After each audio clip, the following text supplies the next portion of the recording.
PCC CPM revolutionary initiative ప్రజాపంద పార్టీలో విలీనం సందర్భంగా 2024 మార్చి 3, 4, 5 తేదీల్లో ఖమ్మంలో జరిగే ఐక్యత మహాసభ జయప్రదంకై సిపిఐ ఎంఎల్ ప్రజాపంద జిల్లా కమిటీ ఆధ్వర్యంలో నగరంలోని గాయత్రి నగర్ వెంకటేశ్వర కళ్యాణ మండపంలో జిల్లా జనరల్ బాడీ సమావేశం నిర్వహించడం జరిగింది. ఈ సమావేశానికి సిపిఐ ప్రజాపంత జిల్లా కార్యదర్శి వనమాల కృష్ణ అధ్యక్షత వహించారు. ముఖ్య వక్తగా వచ్చిన సిపిఐ ఎంఎల్ ప్రజాపంద పార్టీ రాష్ట్ర కార్యదర్శి పోటు రంగారావు మాట్లాడుతూ భారత విప్లవోద్యమం అనేక ఒడిదుడుకులను ఎదుర్కొంటుందన్నారు. మారిన పరిస్థితులను సరిగ్గా అంచనా వేసుకోలేకపోయిందన్నారు. అభివృద్ధి చెందుతున్న దేశ పెట్టుబడిదారీ విధానం విసిరే సవాళ్లను అధిగమించడానికి కమ్యూనిస్టు విప్లవోద్యమం సైతం మార్పులు చేసుకోవాల్సి ఉందన్నారు. ఆ కృషి కొనసాగింపే 3 పార్టీలు ఐక్యత అని అన్నారు. భావించారు. అది కూడా సరైనది కాదు. కొంతమంది వికృతతో దళాలు ఏర్పాటు చేసి అటువంటి పరిస్థితి ఏర్పాటు కావడానికి ప్రయత్నం చేస్తే ప్రజలందరూ కూడా తయారైందని కూడా భావించి కూడా దశాబ్దాలు మనం ప్రయత్నం చేసినాము. ఆ ప్రయత్నంలో విజయవంతం కాకపోతే అసలు వ్యవస్థలోనే ఏదైనా సమస్య ఉందా, అంటే వ్యవస్థను సరిగా అర్థం చేసుకున్నామా అర్థం చేసుకోలేమా అని 96 నాటికి మనం పనిచేసిన టీవీకే గారు, రవెన్న, వెంకటరామయ్య గారు కూడా నాయకత్వం వహించిన వాళ్ళ నాయకత్వంలో అయితే అదొక్కటే కారణం కాదు, అంటే పంథా విషయం ఒకటే కారణం కాదు, వ్యవస్థను కూడా మనం సరిగా అర్థం చేసుకోలేదు. చైనా వ్యవస్థను మక్కిగా చైనా వ్యవస్థ ఎలా ఉందో రెవల్యూషనరీ ఇనిషియేటివ్ పీసీసీ సిపిఐఎంఎల్ అనేటువంటి 3 పార్టీలు కలిసి ఒకే పార్టీగా ఏర్పడాలని చెప్పి నిర్ణయించుకుంది. ఓ సంవత్సరం కాలం పాటు మన అభిప్రాయాల మధ్య చర్చ జరిగినాయి. కార్యక్రమానికి సంబంధించి అదేవిధంగా ఆ కార్యక్రమంలో ఉన్నటువంటి అంశాలకు సంబంధించి మన మధ్య ఏకాభిప్రాయం ఏముంది, అదేవిధంగా ఏకాభిప్రాయానికి రావడానికి అవకాశం ఏముందనేటువంటి అంశాల మీద చర్చ జరిగి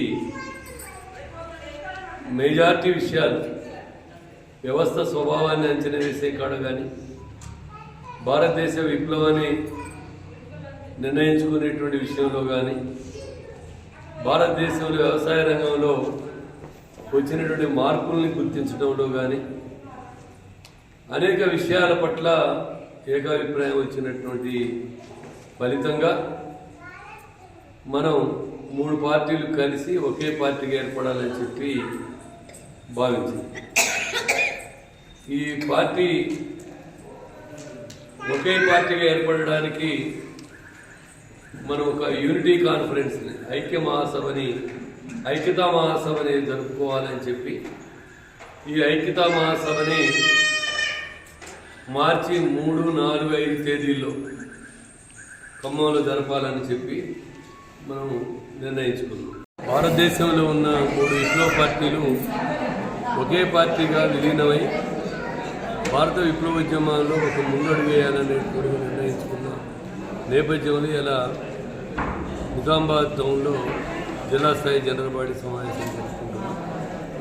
ఈ 3 పార్టీలు CPML ప్రజాపంద, PCC CPIML revolutionary initiative అనేటువంటి 3 పార్టీలు రాజకీయ సిద్ధాంత విషయాల్ని సంవత్సరం కాలం పాటు చర్చించుకొని ఒకే పార్టీగా విలీనం కావాలని ఆ యూనిటీ కాన్ఫరెన్స్ని మార్చి 3, 4, 5 తేదీల్లో ఖమ్మంలో జరపాలనేటువంటి నిర్ణయించుకుని ఆ నేపథ్యంలో అన్ని జిల్లాల జనరల్ బాడీలు జరిపి పెద్ద ఎత్తున ఆ సభలకు కదలాలనేటువంటి నిర్ణయంలో భాగంగా ఇలా నిజామాబాద్ జిల్లాలో సమావేశాన్ని నిర్వహించడం జరిగింది.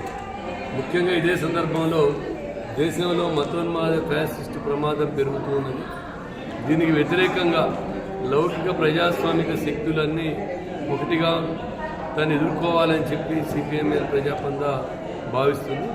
ఇది ఎన్నికల్లోనూ అదేవిధంగా ఇతర విషయాల్లో ప్రజా పోరాటాల ద్వారా ఎదుర్కోవడానికి సిద్ధం కావాలని చెప్పి తెలంగాణ ప్రజల్ని, దేశ ప్రజల్ని ఈ పార్టీలు కోరుతూ ఉన్నాయి.